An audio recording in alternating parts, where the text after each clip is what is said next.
Welcome to T-SAT. ఈరోజు మనం తెలంగాణ ఉద్యమంలో భాగంగా అతి ముఖ్యమైన అంశం టీఆర్సీ అంట, తెలంగాణ రీజనల్ కౌన్సిల్ అంటున్నాం. సో మరి ఈ తెలంగాణ ప్రాంతీయ సంఘం ఎందుకు ఏర్పడింది, ఏ నేపథ్యంలో ఏర్పడింది, ఆ విషయాన్ని గమనించాలి. దీని యొక్క పాత్ర ఏంటి, తెలంగాణ అభివృద్ధిలో, తెలంగాణ సమస్యను ప్రశ్నించడంలో, తెలంగాణ సమస్యలని ప్రభుత్వానికి విన్నవించడంలో దీని యొక్క పాత్ర ఏంటి.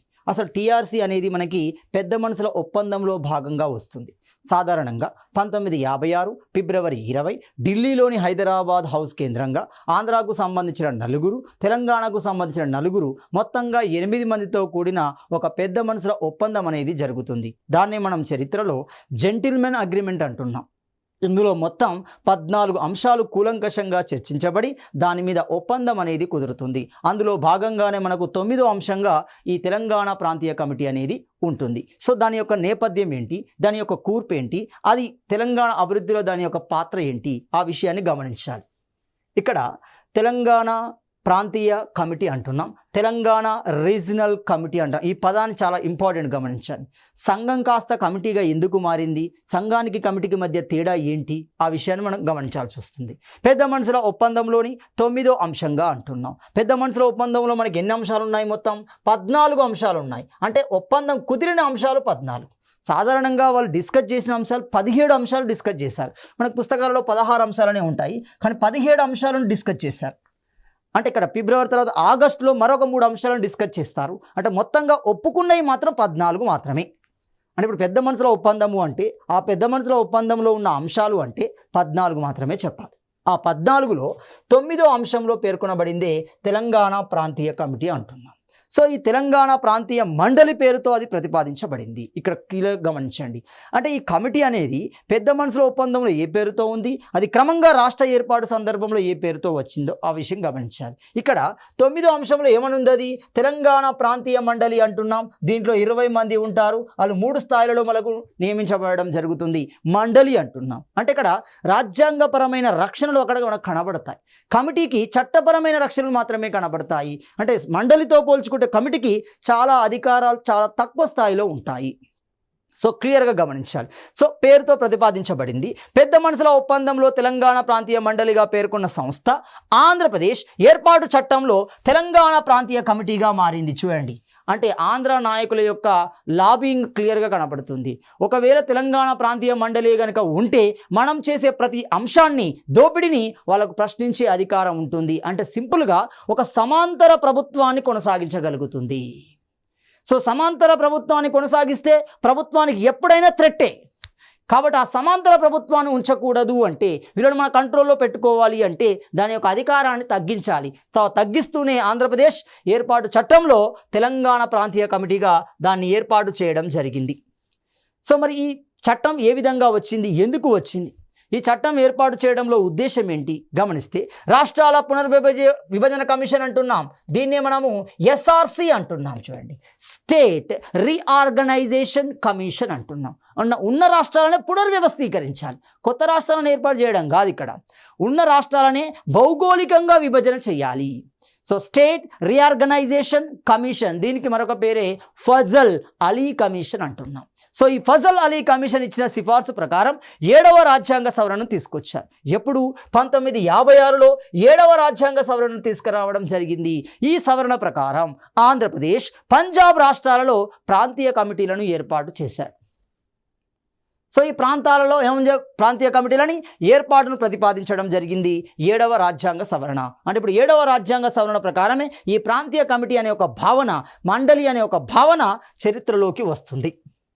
సో మరి దీనిలో ఏ విధంగా ఉంది, అది ఏ విధంగా ఏర్పడింది గమనిస్తే, పెద్ద మనుషుల ఒప్పందం జరిగింది 1956 ఫిబ్రవరి 20 ఢిల్లీలోని హైదరాబాద్ హౌస్లో. కానీ ఇది అమల్లోకి వచ్చే వరకు టైం పట్టింది. చూడండి, సో 1958 ఫిబ్రవరి 1వ తేదీన భారత రాష్ట్రపతి జారీ చేసిన the Andhra Pradesh regional committee order 1958 ఉత్తర్వు ద్వారా ఆంధ్రప్రదేశ్లో తెలంగాణ ప్రాంతీయ సంఘంను ఏర్పాటు చేయడం జరిగింది అంటున్నాం.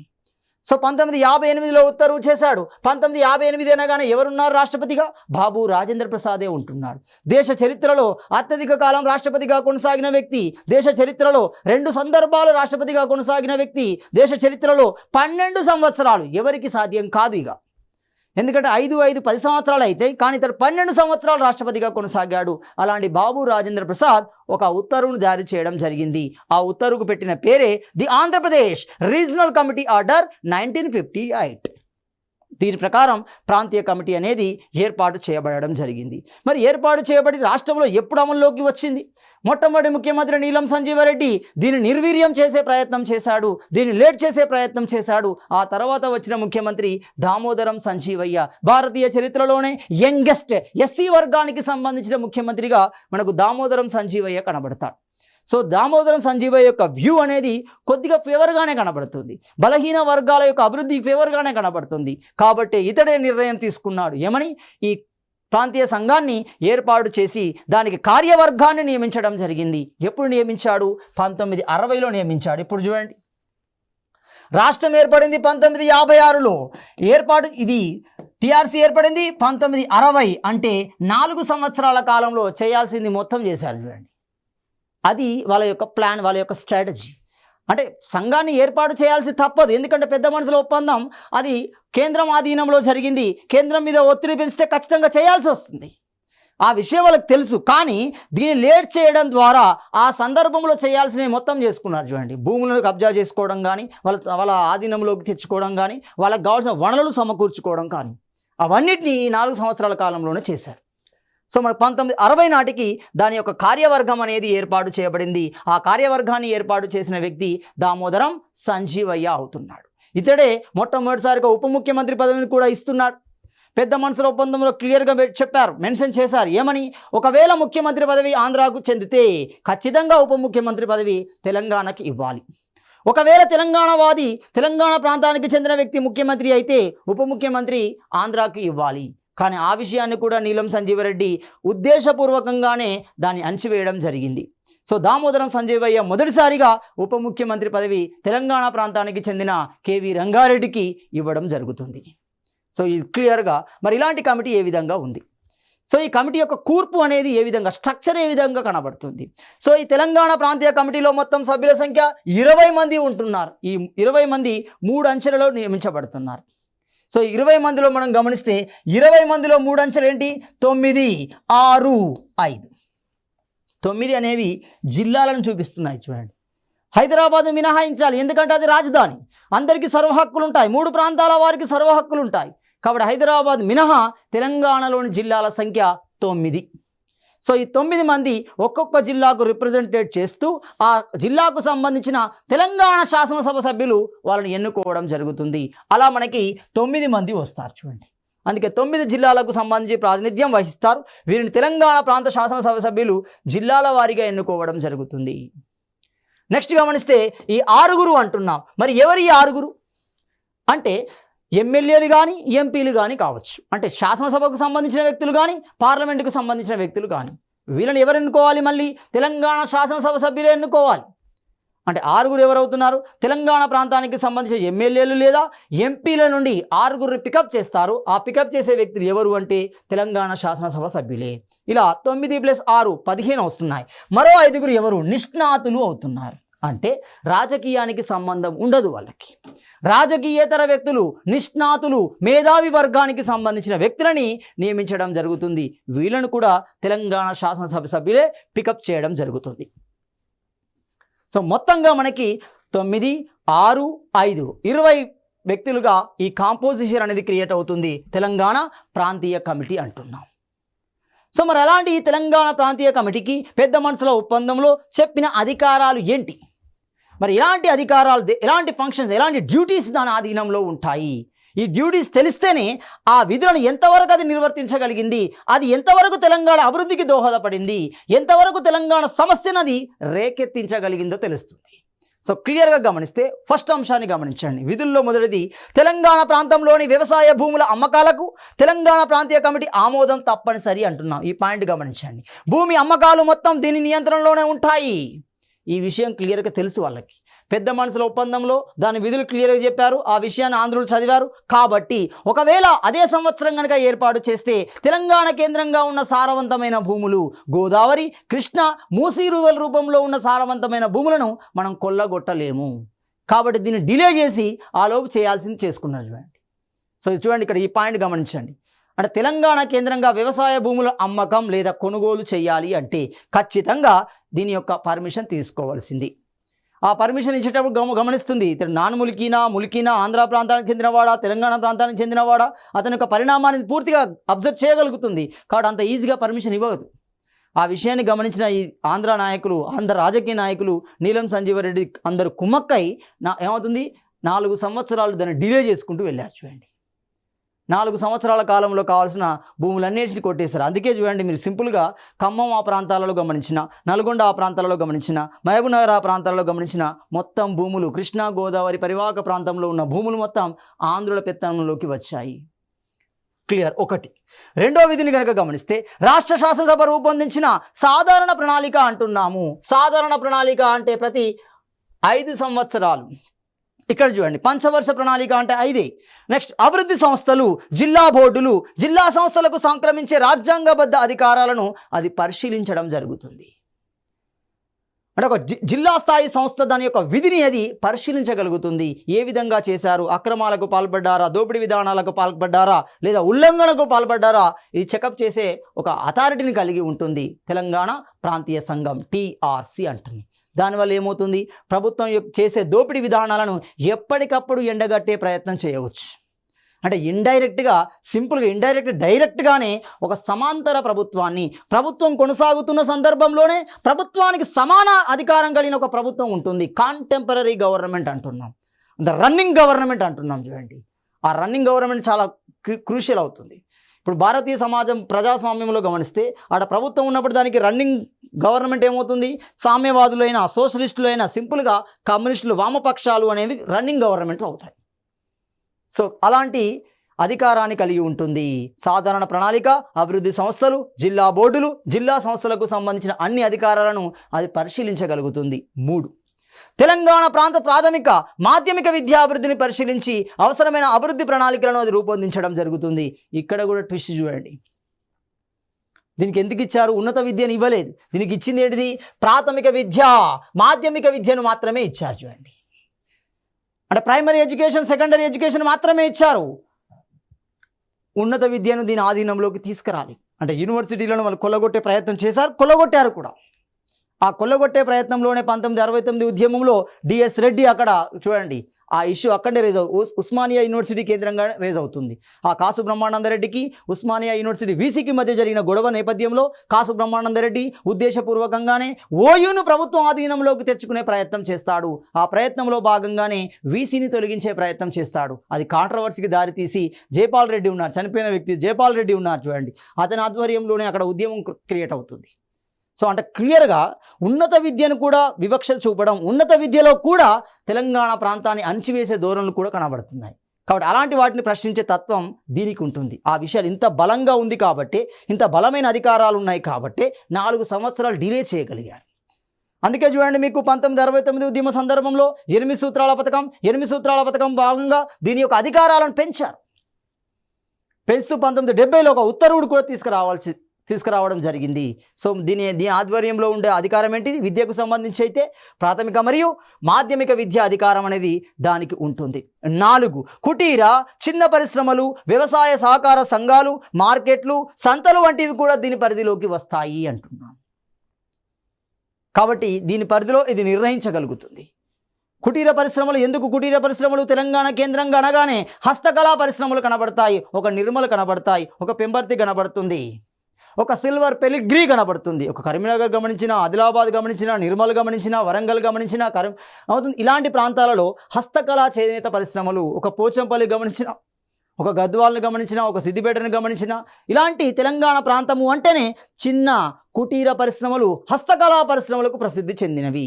వీటిని అభివృద్ధి చేసే క్రమంలో ఇది ప్రభుత్వాన్ని క్వశ్చన్ చేయగలుగుతుంది.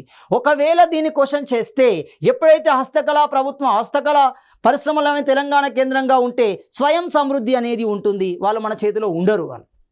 అందుకే చూడండి కాలక్రమంలో ప్రభుత్వాలు ఏం చేశాయి, నిజాం షుగర్ను లేపేసుకుంటూ వచ్చాయి. అసబ్జా ఏమవుతున్నాయి, మనకు వరంగల్ కేంద్రం కూడా అజంజాయి మిల్లును లేపేసుకుంటూ వచ్చాయి. చూడండి అంటే తెలంగాణ ప్రజలలో స్వయం సమృద్ధతకు కారణమైన పరిశ్రమలని ఆ భావజాలాలని అణచివేసే ప్రయత్నం చేసింది. సింపుల్గా ఎన్టీ రామారావు ప్రభుత్వంలో సారాను తీసుకొచ్చి ఇంటి ముందు పెట్టాడు చూడండి, దాన్ని వారుణి వాహిని అన్నాం. సారా పాకెట్ల పంపిణీ ఇంటికి తీసుకొచ్చే ప్రయత్నం చేశాడు. క్రమంగా తెలంగాణ వాదులని సారాకి బానిసలు చేయడం జరుగుతుంది. సో ఇది చూడండి, అంటే తెలంగాణ ప్రాంతాన్ని తమ ఆధీనంలో ఉంచుకోవడానికి ప్రభుత్వానికి అవకాశం ఉండదు ఒకవేళ దీన్ని ఏర్పాటు చేస్తే. కాబట్టి దీని ఆధ్వర్యంలో 4వ అంశం ఏంటిది? కుటీర చిన్న తరహా పరిశ్రమలు, వ్యవసాయం, సహకార సంఘాలు, మార్కెట్లు మరియు సంతలు కూడా ఉంటున్నాయి. తెలంగాణ అంటే సంతలకు ప్రసిద్ధి చెందిన ప్రాంతం. అంటే స్వయం సమృద్ధి, ఆర్థిక వ్యవస్థలో స్వయం సమృద్ధిలో ఈ సంతలు చాలా క్రియాశీలక పాత్ర పోషిస్తాయి. ఎందుకంటే వివిధ తెలంగాణ ప్రాంతాలలోని వివిధ భాగాల్లో పండే పంటలు కానీ, జంతువులు కానీ, వాటి ఉత్పత్తులు కానీ ఒకే ప్రదేశంలోకి వస్తాయి. వాళ్ళకి అవైలబిలిటీ ఉంటుంది. కాబట్టి వాళ్ళు ప్రైవేట్ మార్కెట్ల మీద, దుకాణాల మీద ఆధారపడాల్సిన అవసరం లేదు. అంటే వాళ్ళు పొందుపరుచుకోగలుగుతారు. ఒకరికొకరు కోఆపరేట్ చేసుకోవడం ద్వారా ఏమవుతుంది, ఈ సంతల ద్వారా వాళ్ళకి కావాల్సిన వస్తువులు అతి తక్కువ ధరల్లోనే వాళ్ళ ఇంటి ముందే దొరుకుతాయి చూడండి. సో ఇది 4వది. 5వది గమనిస్తే తెలంగాణ ప్రాంతంలోని ఉద్యోగ నియామకాలకు సైతం ఇది పరిశీలించడం జరుగుతుంది. ఏమని చెప్పారు పెద్ద మనుషుల ఒప్పందంలో క్లియర్గా? ఆంధ్రప్రదేశ్ ఏర్పడిన తర్వాత ఉద్యోగులను తొలగించాలి అంటే దమాషా పద్ధతిని ఉపయోగించాలి అన్నారు. అంటే ఒకవేళ ఆంధ్రుల 3ని తొలగిస్తే తెలంగాణ 2ని తొలగించాలి, అంటే జనాభా ప్రాతిపదికన ఆ లెక్క తీసుకోవాలి అని చెప్పారు. అంటే ఖచ్చితంగా 3, 2 కాకుండా జనాభా ప్రాతిపదికన ఆ రేషియోని తీసుకొని ఆ రేషియో ప్రకారం వాళ్ళని తొలగించాలి అన్నారు. 1. ఆంధ్రప్రదేశ్ ఏర్పడిన తర్వాత ఉద్యోగాలను నియమించాలి అంటే, కొత్త ఉద్యోగాలు క్రియేట్ చేయాలి అంటే దాన్ని కూడా జనాభా ఆధారితంగానే తీసుకోవాలి. మరి ఇక్కడ ఏం జరుగుతుంది? ఉద్యోగ నియామకాల సందర్భంలో ముల్కీ నియమాలు ఉల్లంఘించబడవచ్చు. బోగస్ ముల్కీల రూపంలో ఆంధ్రులు ఇక్కడికి చేరవచ్చు. ఎందుకు? వాళ్ళు మద్రాసు నుండి బయటికి వచ్చిందే దానికోసం. ఎందుకంటే వాళ్ళకు విద్యాపరంగా, రాజకీయ పరంగా, ధనపరంగా వాళ్ళు బలంగా ఉన్నారు. కానీ వాళ్ళకి ఎలాంటి అవకాశాలు మద్రాసులు వాళ్ళు ఇవ్వలేదు, ఎలాంటి ఛాన్స్ ఇవ్వలేదు. వాళ్ళకి విద్యాపరంగా ఉన్నత స్థానంలో ఉన్న, ధనిక పరంగా ఉన్నప్పటికీ, తెలివితేటల్లో అన్ని రకాలుగా ఉన్నప్పటికీ వాళ్ళకి ఎలాంటి ఛాన్స్ ఇవ్వలేదు. కాబట్టి వాళ్ళు ఇక్కడ అమాయకులైన తెలంగాణ ప్రజల్లో తమ ఆధిపత్యం చెలాయించడం కోసం వాళ్ళు ఎంచుకున్నారు చూడండి. కాబట్టి ఇలాంటి ఉద్యోగ నియామకాలలో కూడా ఎలాంటి దోపిడీ విధానం రాకుండా, వివక్ష రాకుండా ఇది చూడగలుగుతుంది. కాబట్టి ఆంధ్ర వారు అనుకున్న లక్ష్యం నెరవేరదు. కాబట్టి ఇలాంటి విధి కూడా దేని ఆధ్వర్యంలో? తెలంగాణ ప్రాంతీయ కమిటీ ఆధ్వర్యంలో ఉంటుంది. 6. తెలంగాణ ప్రాంతంలోని విద్యా సంస్థల్లో ప్రవేశాలను నియంత్రిస్తుంది అంటున్నాం. అంటే ఉన్నత విద్య దీని పరిధిలో ఉండదు. ఇప్పుడు చూడండి, ప్రాథమిక మాధ్యమిక విద్యలో జాయిన్ అయినప్పుడు వాడు ఏమవుతాడు? తెలంగాణ ప్రాంతంలో లోకల్ అవుతాడు చూడండి. ఇప్పటికీ ఖమ్మం ఆ ప్రాంతాల్లో చూడండి, ఆంధ్ర ప్రాంతానికి సంబంధించిన వ్యక్తులు తమ తాత కానీ, తాతమ్మ కానీ, నాయనమ్మ కానీ చుట్టాల ఇంటికాడ ఉండి చదువుకున్నారు. మనం అనుకునేది ఏంది? వాళ్ళ పరిస్థితి బాగలేక చదువుకున్నాం మనం అనుకున్నాం. కానీ వాడు ఇక్కడ ఏమవుతాడు? లోకల్ అవుతాడు వాడు. ఎప్పుడైతే మనం 10th వరకు ఏం చేశారు? 6 సంవత్సరాలు తీసుకున్నారు. 6 సంవత్సరాలు ఇక్కడ ఉంచుతాడు, వాడు ఇక్కడ లోకల్ అవుతాడు. కాబట్టి ఈజీగా ఉద్యోగాన్ని సంపాదించే అవకాశం క్రియేట్ అవుతుంది. ఇలా ముల్కీ నియమాలు ఉల్లంఘించే ప్రమాదం, దోపిడీ చేసే ప్రమాదం, వివక్ష చూపే ప్రమాదం జరుగుతుంది. కాబట్టి ఆ విషయాన్ని ఇక్కడ దీని ఆధ్వర్యంలో ఉంటుంది. కానీ కంట్రోల్ చేయగలుగుతుంది అది. సో కంట్రోల్ చేస్తే వాళ్ళు అనుకున్న లక్ష్యం నెరవేరదు. కాబట్టి ఇది 6వ అంశం. 7వ విధిని గమనిస్తే మద్యపాన నిషేధం విషయాన్ని పరిశీలించి సలహాలు ఇవ్వడం జరుగుతుంది. మద్యపాన నిషేధాన్ని సలహాలు ఇచ్చే అధికారం కూడా దీని ఆధ్వర్యంలో ఉంటుంది. కొనసాగించాలా వద్దా అంటున్నాం. తెలంగాణ సమాజం అనగానే, జాతర సాంప్రదాయం అనగానే అందులో భాగంగా ఉపయోగించేదే ఈ కళ్ళు. సాధారణంగా తెలంగాణ ప్రాంత వాసులకి ఈ సారాయి పట్ల అంతగా లేదు. కేవలం వాళ్ళు చెట్టు నుండి, ప్రకృతి నుండి వచ్చే ఈ ఏమవుతున్నాయి, తాటికల్లు, ఈతకల్లు అలాంటి వాటిని ఉపయోగిస్తారు.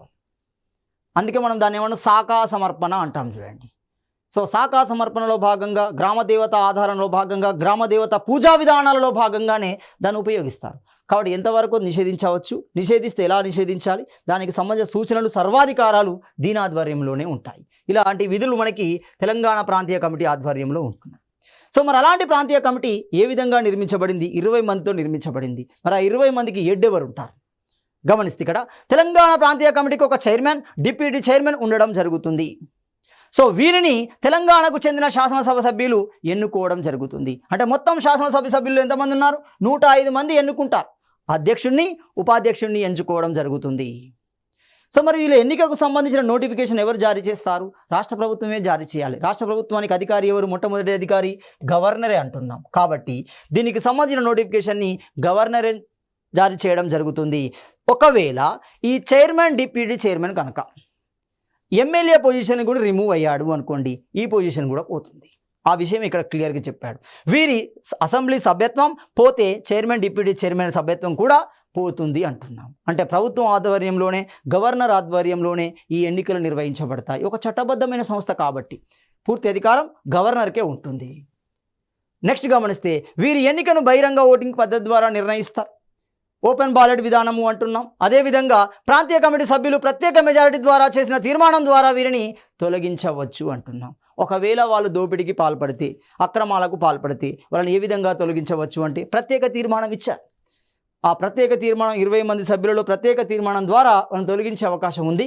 కానీ ఇప్పటి వరకు అలా జరగలేదు. ఇప్పటి వరకు మీన్స్ అది తొలగిపోయే వరకు 6 సూత్రాలు అయిపోయే వరకు అది రాలేదు. 6 సూత్రాల వరకు అది కొనసాగింది. 6 సూత్రాల పథకం యొక్క 6వ అంశం ప్రకారం తెలంగాణ ప్రాంతీయ కమిటీ అనేది రద్దు చేయబడడం జరుగుతుంది. సో 1973 వరకు ఉంటుంది. సో 73 చివరిలో అది తొలగించబడడం జరుగుతుంది. అప్పటి వరకు ఒక్కరి మీద కూడా అలిగేషన్స్ రాలేదు. అంటే ఎంత నిబద్ధతతో, ఏ విధంగా తెలంగాణ ప్రాంతాన్ని అభివృద్ధి చేయాలనే ఒక భావనతో మాత్రమే అందులో ఉన్న సభ్యులు, అందులో ఉన్న అధ్యక్షుడు, అందులో ఉన్న డిప్యూటీ చైర్మన్ పనిచేయడం జరిగింది. అంటే క్లియర్గా అర్థమవుతుంది. చూడండి, తెలంగాణ ప్రాంత అభివృద్ధిలో దాని యొక్క పాత్ర క్లియర్గా అర్థమవుతుంది.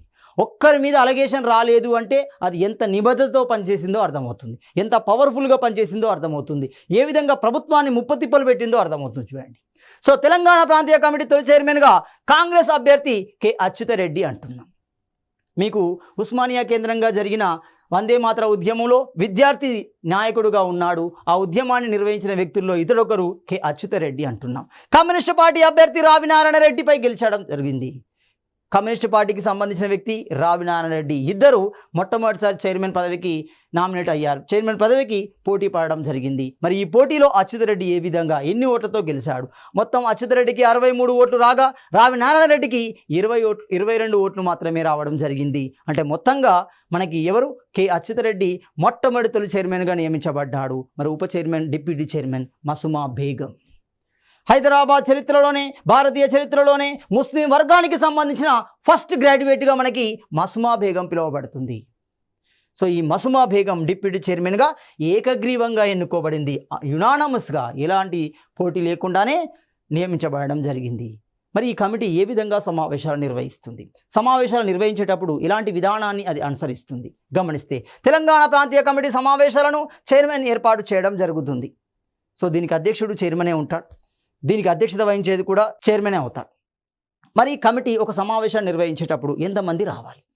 దాన్ని మనం కోరం అంటాం, మినిమం మెంబర్స్ అంటున్నాం. ఒక సమావేశాన్ని నిర్వహించడానికి అది లోక్సభకైనా, రాజ్యసభకైనా, శాసనసభకైనా దేనికైనా కోరం అనేది ఉంటుంది. అలాగే ఈ సమావేశానికి కూడా కోరం ఉంటుంది. కోరము అంటే 1/3 సభ్యులు అంటున్నాం.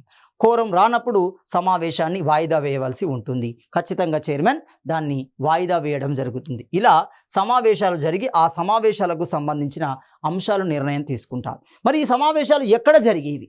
ఆనాటి అసెంబ్లీ ఎక్కడైతే ఉందో అసెంబ్లీ హాల్లోనే చాలా సీక్రెట్గా జరిగేవి. చూడండి, సో వీటి సమావేశాలు కూడా రాష్ట్ర శాసనసభ భవనంలోనే జరిగేవి. సో ఇక్కడ ఒక విషయాన్ని గమనిస్తే, ఎప్పుడైతే రాజ్యాంగ సవరణ 7 ప్రకారం ప్రాంతీయ కమిటీ ఏర్పాటు చేయబడిందో, అంటే ఆంధ్రప్రదేశ్తో పాటుగా పంజాబ్లో ఏర్పాటు చేయబడింది. ఇప్పుడు కాంట్రవర్సీ ఏంటి? పంజాబ్తో పోల్చుకుంటే ఆంధ్రప్రదేశ్ ఎక్కడ విభేదాలను కలిగి ఉంది? రెండు సేమేనా? రెండు ప్రాంతీయ కమిటీల యొక్క ఉద్దేశాలు సేమేనా? గమనిస్తే చిన్న భేదం కనబడుతుంది. చూడండి, ఏంటా భేదం? పంజాబ్ ప్రాంతీయ కమిటీ సమావేశాలలో ప్రశ్నోత్తరాల సమయం ఉంటుంది, కానీ తెలంగాణ ప్రాంతీయ కమిటీ సమావేశంలో అది లేదు. అంటే ఇప్పుడు పంజాబ్ ప్రాంతీయ కమిటీకి, తెలంగాణ ప్రాంతీయ కమిటీకి మధ్య భేదం ఏంటి? ప్రధాన తేడా ఏంటి అంటే ప్రశ్నోత్తరాల సమయం అనేది, క్వశ్చన్ అవర్ అనేది లేదు. క్వశ్చన్ అవర్ అనేది ఉంటే పంజాబ్ ప్రాంతీయ కమిటీ అవుతుంది, లేకుంటే తెలంగాణ ప్రాంతీయ కమిటీ అవుతుంది. అయితే సభ్యులు అడిగిన సమాచారాన్ని ప్రభుత్వం అందించాల్సి ఉంటుంది. ఏ సమాచారం అడిగినా అది ఇవ్వాల్సి ఉంటుంది. రైట్, ఇలా తెలంగాణ ప్రాంతీయ కమిటీ అనేది తన విధులను నిర్వర్తించడం జరుగుతుంది. సమావేశాలను ప్రత్యేకంగా శాసనసభలోనే రహస్యంగా నిర్వహించుకోవడం జరిగింది. సో పెద్ద మనుషుల ఒప్పందం ప్రకారం తెలంగాణ ప్రాంతీయ సంఘాన్ని 10 ఏళ్ల తర్వాత సమీక్షించాలి. ఈ విషయాన్ని కూడా నోట్ ఆన్ సేఫ్ గార్డ్లో కూడా పిలుస్తారు. నోట్ ఆన్ సేఫ్ గార్డ్ ద్వారానే ఆంధ్రప్రదేశ్ అనేది ఏర్పాటు చేయడం జరిగింది. దాంట్లో కూడా 10 సంవత్సరాల తర్వాతనే సమీక్షించాలని పేర్కొనడం జరిగింది. అంటే 10 సంవత్సరాల తర్వాత సమీక్షించి మళ్ళీ కొనసాగించాలా వద్దా? మరి ఇంతవరకు ఏది సాధ్యమైంది, తెలంగాణ అభివృద్ధి సాధ్యమైందా లేదా, లేదు అంటే ఎంతవరకు కొనసాగించవచ్చు, అలాంటి సమీక్ష అనేది 10 సంవత్సరాల తర్వాత జరగాలి అని నిర్ణయం తీసుకోవడం జరిగింది. సో మరి ఇలాంటి తెలంగాణ రీజనల్ కమిటీకి అధ్యక్షులు ఎవరు? ఎప్పటివరకు మనకి 72 చివరి వరకు అంటే 73 చివరి వరకు రావాలి. ఇక్కడ గమనిస్తే కె అచ్యుతరెడ్డి 1958 నుండి 62 మధ్య ఉన్నాడు, మొట్టమొదటి చైర్మన్. రెండవ చైర్మన్ టి హయగ్రీవాచారి 1962 నుండి 67 మధ్య ఉన్నాడు. మూడో చైర్మన్ జె చొక్కారావు 1967 నుండి 72 మధ్య ఉన్నాడు. కోదాటి రాజమల్లు చివరి వరకు 6 సూత్రాల పథకం ద్వారా అది తొలగించే వరకు ఈ కోదాటి రాజమల్లి 1972 నుండి 74 వరకు ఉంటాడు. అంటే 73 చివరి వరకు మనకు ఉండడం జరుగుతుంది. సో 72 తర్వాత చివరి వ్యక్తి ఎవరు అంటే కోదాటి రాజమల్లు. ఇక్కడ క్వశ్చన్ ఏ విధంగా అడగవచ్చు అంటే తెలంగాణ రీజనల్ కమిటీకి సంబంధించిన చైర్మన్లని వారి కాలం ఆధారంగా వరుస క్రమంలో అమర్చండి అనవచ్చు. సో కాలం ఆధారంగా వరుస క్రమము అంటే అచ్యుతరెడ్డి, హయగ్రీవాచారి, చొక్కారావు, కోదాటి రాజమల్లు అంటున్నాం. అదేవిధంగా డిప్యూటీ చైర్మన్స్ ఎవరు, ఉపాధ్యక్షులు ఎవరు? మొదటి వ్యక్తి మసుమా బేగం 1958 నుండి 62 మధ్య, టి రంగారెడ్డి 62 నుండి 67 మధ్య, కె రాజమల్లు 67 నుండి 72 మధ్య అంటున్నాం. అక్కడ ఉన్న తర్వాత చైర్మన్కి వెళ్ళిపోయాడు. సో సయ్యద్ రహమత్ అలీ 72 నుండి 73 మధ్య మనకు కొనసాగడం జరుగుతుంది. ఇందులో కూడా సీక్వెన్స్ ఆర్డర్ చూడండి. తెలంగాణ రీజనల్ కమిటీ టీఆర్సీ యొక్క ఉపాధ్యక్షులని వారి కాలం ఆధారంగా వరుస క్రమంలో అమర్చండి అంటే మసుమా బేగం, టి రంగారెడ్డి, కె రాజమల్లు, సయ్యద్ రహమత్ అలీ. ఇప్పుడు రెండింటిని కంపేర్ చేసుకుంటూ క్వశ్చన్ అడగవచ్చు. క్రింది వాణిలో టీఆర్సీ యొక్క అధ్యక్ష ఉపాధ్యక్ష పదవికి పనిచేసిన వ్యక్తులు ఎవరు? కె రాజమల్లు అవుతాడు. ఇక్కడ ఉపాధ్యక్షుడు అయ్యాడు, తర్వాత 72 తర్వాత అతడే అధ్యక్షుడు కావడం జరుగుతుంది. ఇలా మనకి తెలంగాణ రీజనల్ కమిటీ యొక్క నిర్వహణ జరుగుతుంది. సో మరి ఇలాంటి తెలంగాణ రీజనల్ కమిటీ తన విధుల్లో భాగంగా తన విధి నిర్వహణ ఏ విధంగా చేపడుతుంది, తన విధి ఏ విధంగా కొనసాగుతుంది, దాని యొక్క పనితీరు ఏ విధంగా ఉంది? సాధారణంగా ఈ పనితీరుకు సంబంధించి రెండు స్థాయి సంఘాలను ఏర్పాటు చేసుకుంటుంది. తెలంగాణ ప్రాంతీయ కమిటీలో 2 రకాల ఉపసంఘాలు ఏర్పాటు చేయబడతాయి. అందులో మొదటి ఉపసంఘాన్ని స్థాయి ఉపసంఘము అంటున్నాం. మరి స్థాయి ఉపసంఘం అంటే అర్థం ఏంటి? ఎందుకోసం ఈ స్థాయి ఉపసంఘాన్ని ఏర్పాటు చేస్తుంది అంటే ఇది నిర్ణీత విషయంపై ఒక నిర్ణీత విషయాన్ని లోతుగా విశ్లేషించడం కోసం, విస్తృతంగా చర్చలు జరపడం కోసం, దాని యొక్క సాధక బాధకాలు తెలుసుకోవడం కోసం స్థాయి ఉపసంఘాన్ని ఏర్పాటు చేయడం జరుగుతుంది. మరి ఇలాంటివి ఏమైనా ఉన్నాయా? ఇలాంటి స్థాయి ఉపసంఘాలు ఈ కమిటీ ఆధ్వర్యంలో 3 ఏర్పాటు చేయబడ్డాయి. ఏంటి ఆ 3? ఒకటి స్థానిక పాలన మరియు ప్రజారోగ్య స్థాయి ఉపసంఘము అంటున్నాం. రెండవది విద్యా విషయక స్థాయి ఉపసంఘము అంటాం, విద్యాపరమైన విషయాలను లోతుగా చర్చించడం కోసం. 3 అభివృద్ధి విషయాల స్థాయి ఉపసంఘము అంటున్నాం. అభివృద్ధి, తెలంగాణ ప్రాంతాల మధ్య అభివృద్ధి అనేది లోతుగా విశ్లేషించడం కోసం ఇలా 3 ఉపస్థాయి సంఘాలను ఏర్పాటు చేసింది. అది ఒకటో అంశం. రెండో అంశాన్ని కనుక గమనిస్తే తాత్కాలిక ఉపసంఘాలు అంటున్నాం. తాత్కాలికంగానే ఉంటాయి. ఏదైనా ఒక అంశం కోసం అప్పటికప్పుడు ఏర్పాటు చేసి ఆ అంశం పూర్తి కాగానే, ఆ చర్చ పూర్తి కాగానే అది రద్దు చేయబడడం జరుగుతుంది. వాటిని మనం తాత్కాలిక ఉపసంఘాలు అంటాం. ఇంకా సింపుల్, ఏదైనా ఒక ప్రత్యేక విషయంపై తాత్కాలిక ఉపసంఘాలను ఏర్పాటు చేయడం జరుగుతుంది. వీటికి నిర్ణీత సంఖ్య అంటూ ఉండదు. ఎందుకు ఉండదు? నిర్ణీత కాలం, నిర్ణీత సంఖ్య, నిర్ణీత అంశం అనేది ఉండదు. ఆ పని కాగానే వాటిని తీసివేయడం, రద్దు చేయడం జరుగుతుంది. అంటే ఉపస్థాయి సంఘాలే నిజమైన స్థాయి సంఘాలుగా, ఎల్లప్పుడూ కొనసాగే స్థాయి సంఘాలుగా ఉంటాయి. ఈ 2 సంఘాలను ఉపయోగించుకొని తన విధిని కొనసాగించడం జరుగుతుంది. సాధారణంగా ఒక ఉపసంఘం యొక్క సభ్యుల యొక్క కూర్పు ఏ విధంగా ఉంటుంది? ఉపసంఘం యొక్క సభ్యుల యొక్క కూర్పు గమనిస్తే 9 మంది సభ్యులు ఉండడం జరుగుతుంది. ఈ 9 మంది సభ్యులు ఎక్కండి? ప్రాంతీయ కమిటీ సభ్యుల నుంచే ఉపసంఘం సభ్యులను ఎన్నుకుంటున్నారు. అందులో ఎన్నుకోబడిన 9 మందిలో ఒకరిని ఉపసంఘం యొక్క చైర్మన్గా ప్రాంతీయ కమిటీ చైర్మన్ నియమించడం జరుగుతుంది. అంటే టీఆర్సీకి ఎవరైతే చైర్మన్ ఉంటాడో ఆ చైర్మనే ఆ 9 మంది సభ్యులలో ఓటింగ్ నిర్వహించి ఆ 9 మందికి చైర్మన్గా నియమించడం జరుగుతుంది. ఇలా ఒక ఉపస్థాయి సంఘం అనేది, ఉపసంఘం అనేది ఏర్పాటు చేయబడుతుంది. ఒక విషయాన్ని లోతుగా చర్చించడం కానీ, ఒక విషయాన్ని తాత్కాలికంగా చర్చించడం కానీ జరుగుతుంది. ఇలా తన విధులను కొనసాగించడం జరుగుతుంది. సో ఇక్కడ కోరం అన్నాం చూడండి. ఇక్కడ ప్రాంతీయ కమిటీ నుండి ఉప కమిటీ సభ్యులను సర్వసమ్మతి ప్రకారం ఎన్నుకుంటున్నారు. ఉపసంఘం సమావేశాలకు 4 సభ్యులు అనేవాళ్ళు కోరంగా ఉంటున్నారు. 9 మంది అన్నాం కదా, 1/3 అనేది 3 కంటే ఎక్కువ ఉండాలి కదా, కాబట్టి 4 అనేవారు కోరంగా ఉంటారు. కనీస సభ్యులు అని అర్థం. ఒక సమావేశాన్ని నిర్వహించడానికి కావాల్సిన కనీస సభ్యులని కోరం అంటాం. ఆ కోరం మనకి 4గా ఉండడం జరుగుతుంది. మరి దీని యొక్క అధికారం ఏంటి? ఈ ఉపసంఘం యొక్క అధికారం ఏంటి? ఒక ఉపస్థాయి సంఘం కానీ ఒక తాత్కాలిక స్థాయి సంఘం కానీ యొక్క అధికారం ఏంటి? ఎవరినైనా తన ముందు హాజరు కమ్మని, ఏ విధమైన సమాచారమైనా ఇవ్వమని, అది సంస్థను కానీ ప్రభుత్వ కార్యాలయాన్ని కానీ ప్రశ్నించే హక్కు అనేది ఉండడం జరుగుతుంది. అంటే అంతటి పవర్ ఉంటుంది. ఒక జ్యుడిషియల్ కమిషన్కి ఎంతైతే పవర్ ఉంటుందో అలాంటి పవరే దీనికి కూడా కనబడుతుంది. అంటే ఎవరినైనా ఏ సంస్థ నుండైనా సమాచారాన్ని కోరవచ్చు, కోరిన వెంటనే ఇవ్వాల్సి ఉండడం జరుగుతుంది. ఇలా మనకు ప్రాంతీయ కమిటీ అనేది అనేక విధులని నిర్వర్తించే క్రమంలో ఒక బలమైన సంస్థగా, ప్రభుత్వానికి ఒక ధీటైన ఒక సమాంతర ప్రభుత్వంగా కొనసాగడం జరిగింది. సో మరి దీని యొక్క ప్రయోజనాలు ఏంటి? ఈ టీఆర్సీ ద్వారా ఏ విధమైన తెలంగాణ అభివృద్ధి జరిగింది? తెలంగాణ అభివృద్ధికి సంబంధించి పెద్ద మనుషుల ఒప్పందంలో మొదటి అంశం క్లియర్గా చెప్పారు, తెలంగాణ మిగులు నిధులు అని. ఆ నిధులను ఉపయోగించడం కోసం టీఆర్సీ పథకాలను రూపొందించడం జరిగింది. సో టీఆర్సీ పథకాలు అనేవి దీనిలో భాగంగానే రూపొందించారు. దేనివల్ల అంటే తెలంగాణ మిగులు నిధులను ఉపయోగిస్తూ టీఆర్సీ పథకాలను రూపొందించింది. ఆ టీఆర్సీ పథకాలలో భాగంగానే ఉస్మానియా యూనివర్సిటీ అభివృద్ధి కోసం 3 కోట్ల నిధులను కేటాయించడం, అమీర్పేట్లో ప్రకృతి చికిత్సాలయాన్ని పునర్నిర్మించడం, రోడ్డు నిర్మాణాలని, గ్రామీణ వసతులను ఏర్పాటు చేయడం, గ్రామీణ మౌలిక వసతులను ఏర్పాటు చేయడంలో టీఆర్సీ అనేది గొప్ప పాత్ర పోషించడం జరిగింది. సో కాలక్రమంలో అధికారులు తీసుకున్న నిర్లక్ష్యం వల్ల 6 సూత్రాల పథకం ప్రకారం టీఆర్సీ అనేది రద్దు చేయబడడం జరిగింది. ఇలా ఒక టీఆర్సీ తెలంగాణ ప్రాంత అభివృద్ధి కోసం తాను ఉన్నంత కాలం వరకు, అంటే 1973 చివరి వరకు తనదైన పాత్ర పోషించింది. సో తదుపరి అంశాన్ని మనము తదుపరి వీడియోలో చర్చించుకుందాం.